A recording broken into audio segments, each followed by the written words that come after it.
Senator Risa Hontiveros may balak at tila nagpaparinig na may plano silang makipagsanib puwersa kay Vice President Sara Duterte sa paparating na halalan. Ito ay matapos aminin sa unang pagkakataon ng senadora na si BP Sara ang pinakamalakas na kandidato sa darating na 2028 elections. Pero bago ang lahat, mag-subscribe na sa aking YouTube channel at i-click na rin ang notification bell para updated ka sa mga bagong balita sa ating bansa.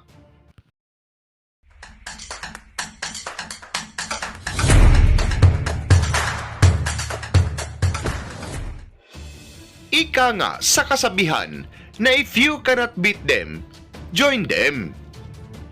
Umani nga ng maraming reaksyon sa social media ang naging pahayag ni Senator Risa Hontiveros matapos niyang aminin na si Vice President Sara Duterte ang pinakamalakas na kandidato para sa 2028 presidency. Dagdag pa niya ay mahalaga umano ang pagkakaroon ng kandidatong kayang tapatan ang lakas at impluensya ni BP Sara, lalo na kung mag-uusap ang oposisyon tungkol sa posibleng pagkakaisa.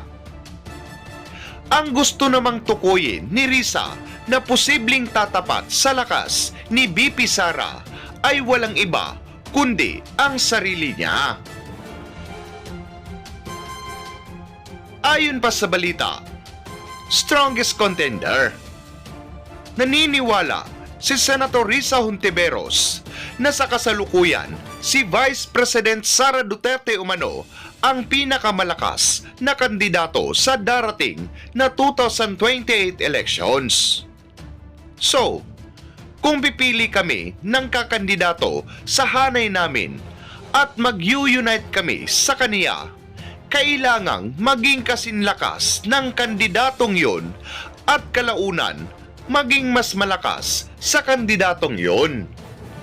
Saad ni Risa. Pagkontra naman ng mga netizens. Too late for you to unite. It takes years to organize machineries and convince voters down to barangay level. Sara Duterte has the score. Parang wala na nga siyang tunay na kalaban eh. Sure win.